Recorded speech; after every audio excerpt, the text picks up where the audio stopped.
নীলফামারীর সৈয়দপুরে প্রায় ৮০০ একর জায়গা জুড়ে রেলওয়ে কারখানা। দেশের সবচেয়ে বড় এই কারখানায় মেরামত করা হয় বিভিন্ন রেল কোচ ওয়াগন। কারখানার মূল ফটক দিয়ে ভেতরে ঢুকলে দেখা মিলবে কয়লা চালিত দুটি ইঞ্জিন। আরও ভেতরে রয়েছে ক্যারেজ শপ। আর অন্যান্য রেল কোচের সঙ্গে এই শপে রাখা আছে বিশেষ একটি কোচ, যার নম্বর 1265 RA। পুরো কোচটি কাঠের তৈরি, ভেতরের আসবাব নিখুঁত কারুকাজের নিদর্শন বহন করছে। সুসজ্জিত কনফারেন্স কক্ষ, এরপর আরামদায়ক বিছানা, দেখলেই গা এলিয়ে দিতে ইচ্ছে করে। রাজকীয় কথাটা পুরোপুরি খাটে এই কামরার জন্য।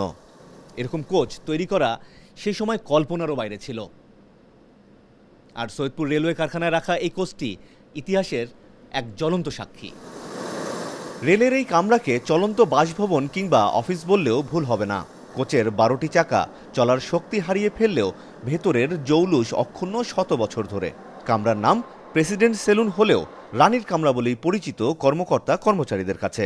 তৎকালীন ব্রিটিশ রানীর ভারতবর্ষ সফর উপলক্ষে 1927 সালে বিশেষভাবে নির্মিত হয় কোচটি। এতে চড়েই ভারত সফর করেন তৎকালীন রানী। দেশভাগের পর ও স্বাধীন বাংলাদেশে বিভিন্ন সময়ে ভ্রমণে ব্যবহৃত হয়েছে এই রেল সেলুন।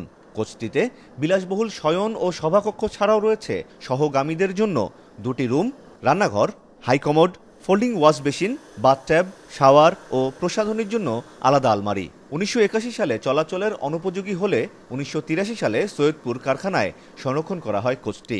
একটি কোচের আয়ুষ্কাল সাধারণত 35 বছর হয়, আর এটি প্রায় শতবর্ষীয়, অর্থাৎ 97 বছর পুরনো একটি কোচ। এটি কাঠের তৈরি সম্পূর্ণ একটি কোচ। ঊর্ধ্বতন কর্তৃপক্ষের নির্দেশে কোচটিকে আমরা বাজেয়াপ্ত করিনি, এটি রেখে দিয়েছি এবং এটি আরও সংস্কার প্রয়োজন। সংস্কার করলে এটি আমাদের একটা সম্পদে পরিণত হতে পারে।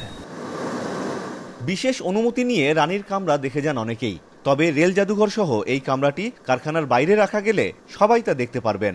সেক্ষেত্রে আলাদাভাবে লোকবল ও অর্থ বরাদ্দ করতে হবে।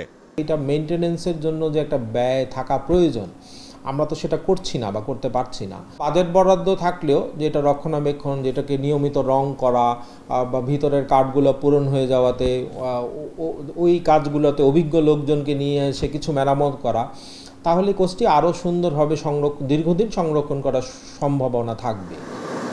তবে শত বছরের পুরনো এই শৈল্পিক নিদর্শনটির পরিচর্যা বা সংরক্ষণের জন্য প্রত্নতত্ত্ব অধিদপ্তরের পরামর্শ পেলে ভালো হতো বলে মনে করছেন অনেকেই। আমিরুল বাপ্পি, এখন সৈয়দপুর।